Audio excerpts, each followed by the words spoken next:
हनुमान चालीसा संकल्प पूर्ण होने के बाद लोटे के जल का और गिलास के जल का हमें क्या करना चाहिए। आज की इस वीडियो में आप सभी भक्तों के साथ शेयर करने वाले हैं, तो वीडियो को पूरा शुरू से लास्ट तक जरूर देखिएगा। इस वीडियो में आपके सारे कन्फ्यूजन, सारे डाउट क्लियर हो जाएंगे। चैनल पर जो लोग पहली बार आए हैं तो प्लीज़ सब्सक्राइब जरूर करें। जय श्री राम दोस्तों, जय बागेश्वर बालाजी सरकार, हर हर महादेव। वीडियो में आगे बढ़ने से पहले आपको एक और जानकारी देना चाहेंगे। हनुमान चालीसा के संकल्प की संपूर्ण विधि, संपूर्ण जानकारी, संपूर्ण डिटेल हमने अपने चैनल पर कई वीडियो उसकी अपलोड कर रखी है। पिछली रिसेंट की वीडियो आप ज़रूर देखें और इन डिस्क्रिप्शन में भी आपको लिंक मिल जाएगा, उसको भी आप देखिएगा और प्ले लिस्ट में भी आपको लिंक मिल जाएगा। तो चलिए बात कर लेते हैं हनुमान चालीसा का। जब हम संकल्प लेते हैं, संकल्प हमारा जब पूरा हो जाता है, तब हमें इस लोटे का जो जल है उसे क्या करना है। बहुत सारे लोग बताते हैं, आपने सुना होगा, यूट्यूब पर भी सुना होगा कि ये जो लोटे का जल है वो हमें संकल्प के दौरान नहीं उठाना है। यानी कि मान लेते हैं कि आपने 3 दिन का संकल्प लिया था, ठीक है, 3 दिन का संकल्प आपने लिया है, 3 दिन पूरे हो गए। जैसे हमने रात में संकल्प शुरू किया था पहले दिन, और तीसरा दिन, आज है तीसरा दिन 2 दिन के बाद, ठीक है। तो 2 दिन के बाद जब तीसरा दिन रात में आया फिर से, तो उस वक्त हमें ये लोटे का जल नहीं उठाना है। उसके नेक्स्ट डे यानी कि चौथे दिन सुबह, अगर आपने सुबह संकल्प लिया था, सुबह ही ख़त्म हुआ है आपका संकल्प, तो आप शाम को उठा सकते हैं। अन्यथा कोशिश आप यही करें कि नेक्स्ट डे ही उठाएं, चाहे आपका शाम को ख़त्म हुआ हो चाहे सुबह ख़त्म हुआ हो। उसके अगले दिन यानी कि चौथे दिन आपको लोटे का जल उठाना है। अब लोटे का जल उठाकर आपको करना क्या है ये बता देते हैं। तो देखिए, संकल्प के दौरान आपने उसमें 2 लौंग और 1 सिक्का रखा होगा, है ना। तो जो 2 लौंग और सिक्का है उसको एक लाल कपड़े में करके, अगर आपने किसी बीमार व्यक्ति के लिए किया है तो आप चाहें तो जो 2 लौंग है उसको खिला सकते हैं, अगर किसी बीमार व्यक्ति के लिए संकल्प लिया था तो। अन्यथा आपने किसी मनोकामना पूर्ति के लिए, अपने बिजनेस के लिए या कुछ ऐसे आपने संकल्प लिया था, तो आप दोनों लौंग को और वो जो सिक्का है उसको एक लाल कपड़े में करके अपने तिजोरी में उसको आप रख सकते हैं, या जिस भी कामना के लिए किया था उसमें उसका उपयोग आप कर सकते हैं, ठीक है। बेस्ट उपाय यही होगा कि आप उसको अपने तिजोरी में रखें। बाकी अब बात आती है, जल तो अभी शेष बचा हुआ है, अब जल का करेंगे क्या। बहुत लोग बताते हैं कि उस जल को हमें पेड़ में डाल देना चाहिए। जी नहीं, बिल्कुल भी नहीं, पेड़ में आपको नहीं डालना है जल, क्योंकि आप जब जितने दिन भी आप संकल्प ले रहे हैं उतने दिन तक आप लोटे के जल को ढक करके रखेंगे। पूजा के दौरान जल को खोल देना है, ढक्कन से ढक लीजिएगा, और जब भी पूजा करेंगे संकल्प का उसको खोल दीजिए। फिर जब आपने पूजा कंप्लीट की, आपको वहाँ से जाना है, तो आप ढक्कन को आपको बंद कर देना है, यानी कि लोटे के जल को ढक देना है किसी ढक्कन के जरिए, किसी प्लेट के जरिए, ताकि उसमें कोई भी ऐसे कीटाणु, कीड़े मकोड़े ना पड़ने पाए, कोई गंदगी ना पड़े, ठीक है। एकदम साफ़ आपका फिर जल रहेगा। इसके बाद बात करें तो जब आप संकल्प लिए होंगे तो आपको उसमें पहले गंगा जल डालना चाहिए, फिर पानी ऊपर से अलग से डालना चाहिए, साफ़ पानी। इससे क्या है कि आप उस जल को काफ़ी दिनों तक स्टोर करके रख सकते हैं।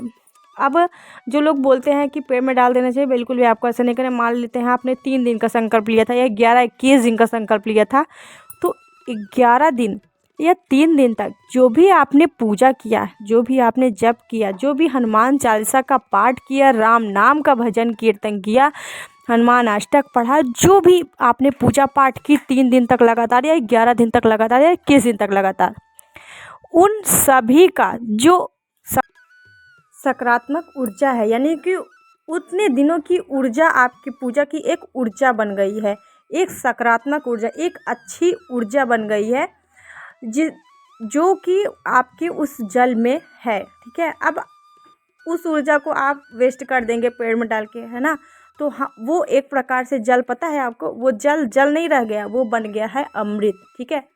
कभी भी आपको, जैसे कि मान लेते हैं आपने किसी बीमार व्यक्ति के लिए किया था, तो आप उसको पूरा जल पिला दीजिएगा, ठीक है। अब मान लेते हैं आपने वैसे ही किया था, किसी बीमार व्यक्ति के लिए नहीं किया था, किसी मनोकामना पूर्ति के लिए किया था, तो जिस व्यक्ति को मतलब जिस व्यक्ति के लिए आपने लिया था या खुद के लिए लिया था, तो थोड़ा सा जल आप उसको पी लेंगे और उसको आपको किसी बॉटल में करके रख देना है, ठीक है। उस जल को, वो जल थोड़ा सा पीला हो जाएगा। पीला क्यों होगा? क्योंकि उसमें आपने लौंग डाला था, लौंग का कलर है वो। ये मत सोचिएगा पानी ख़राब हो गया, पानी ख़राब नहीं है। उसमें आप अगर गंगा जल पहले से डाले थे तो वो पानी ख़राब नहीं है। तो उस जल को जब भी आपके घर में किसी को कोई दिक्कत है, कोई बीमार है, तो उस जल को आप पिलाएंगे और आप देखेंगे कि उसकी बीमारी छू मंतर हो जाएगी, छू मंतर हो जाएगी। विश्वास रखिए आप।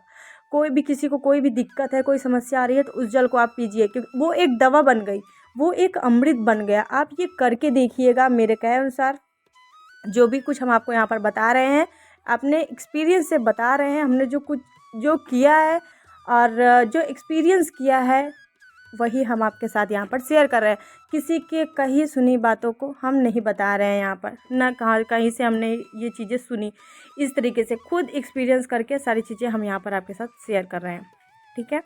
लोटे का जल आपने समझ लिया। अब बात करते हैं ग्लास का जो जल है। देखिए, जो ग्लास का जल है वो आपको नेक्स्ट डे उठाना चाहिए। जैसे कि मान लेते हैं आपने 3 दिन का संकल्प लिया, ठीक है। मंगलवार से शुरू किया आपने, मंगलवार के दिन शाम से आपने संकल्प किया, तो आप बुधवार को सुबह उस ग्लास के जल को उठा सकते हैं, ठीक है। बुधवार की सुबह उस ग्लास के जल को उठा सकते हैं। लेकिन जो लोटे का जल है ना, वो आपको जितना दिन का संकल्प है वो पूरा हो जाएगा तो उसके अगले दिन उठाना होता है। नहीं, 3 दिन का संकल्प है तो चौथे दिन उठाना है। लेकिन ये जो है ग्लास का जल जो है, जैसे आपने आज शाम को संकल्प लिया था और आज पूजा कर लिया आपने, अगले दिन आप सुबह उठा लेंगे। और अगर आपने सुबह संकल्प लिया है तो उसी दिन शाम को आप उस जल को उठा करके पी सकते हैं। उस जल को भी पीना है, फेंकना नहीं है, उस जल को भी पीना है। जिस व्यक्ति के लिए आप संकल्प ले रहे हैं या खुद के लिए ले रहे हैं तो खुद को पीना है, या किसी को तकलीफ़ है कोई, उसके लिए आप ले रहे हैं तो उसको पिलाइए, ठीक है। कुछ इस तरीके से। तो जब अगले दिन आप पूजा करेंगे, यानी कि बृहस्पतिवार के दिन, मंगलवार था, फिर बुधवार को आपने उठा लिया, फिर बुधवार को शाम को फिर आप पूजा करने बैठेंगे संकल्प का, है ना, शाम को। तो उसी ग्लास में नया जल लेकर के फिर आप रखेंगे, फिर पूजा करेंगे, फिर उस दिन नहीं उठाएंगे, फिर बृहस्पतिवार को सुबह उठाएंगे। कुछ इस तरीके अगले दिन आपको ये उठाना होता है। सुबह आपने अगर संकल्प किया तो शाम को उठाएंगे, शाम को संकल्प किया था तो सुबह इस जल को उठाएंगे। यानी कि डेली आपको ये जल उठाना है और नया जल पूजा करते वक्त रखना है, ठीक है। उम्मीद है कि आपको ये बातें समझ में आई होंगी। और ये सब वीडियोस इसीलिए हम आपके साथ शेयर करें ताकि कन्फ्यूजन ना हो। क्योंकि जब लोग पहली बार संकल्प जो व्यक्ति लेता है उसके मन में बहुत सारे सवाल, बहुत सारे डाउट होते हैं, जो कि जब हमने भी पहली बार संकल्प लिया था और तब हमें भी ये सारे डाउट थे। क्योंकि हर किसी के मन में आते हैं, आपके भी मन में आते होंगे, हमारे भी मन में आए थे। इसलिए हर एक टॉपिक पर हम आपके साथ वीडियो शेयर कर रहे हैं ताकि कभी भी किसी को भी इस प्रकार के जो डाउट हैं उससे कोई परेशानियां ना हो। क्योंकि बहुत कम लोगों ने ऐसी वीडियोस बना रखी हैं, तो मुझे लगा कि आपके साथ शेयर करना चाहिए। उम्मीद है कि आपको यह जानकारी बहुत पसंद आई होगी और आपको हेल्पफुल लगी होगी। तो अगर आप लोग चैनल को पसंद आए आपको चैनल, तो प्लीज़ सब्सक्राइब ज़रूर करिए। क्योंकि देखते हैं ज़्यादातर लोग वीडियो देखते हैं लेकिन सब्सक्राइब नहीं करते, तो प्लीज़ सब्सक्राइब करिए। और क्योंकि आपके सपोर्ट की यहाँ पर बहुत ज़रूरत है। और कमेंट बॉक्स में जय श्री राम का नारा ज़रूर लगाएं। आगे कौन सी वीडियो देखना चाहते हैं ये भी आप लोग मुझे ज़रूर बताएं। क्योंकि आप लोग जब तक नहीं बताएंगे, थोड़ा मोटिवेट नहीं करेंगे, तो आगे वीडियो बनाने की प्रेरणा नहीं मिल पाएगी। Thank you. जय श्री राम दोस्तों, जय बागेश्वर बालाजी सरकार, हर हर।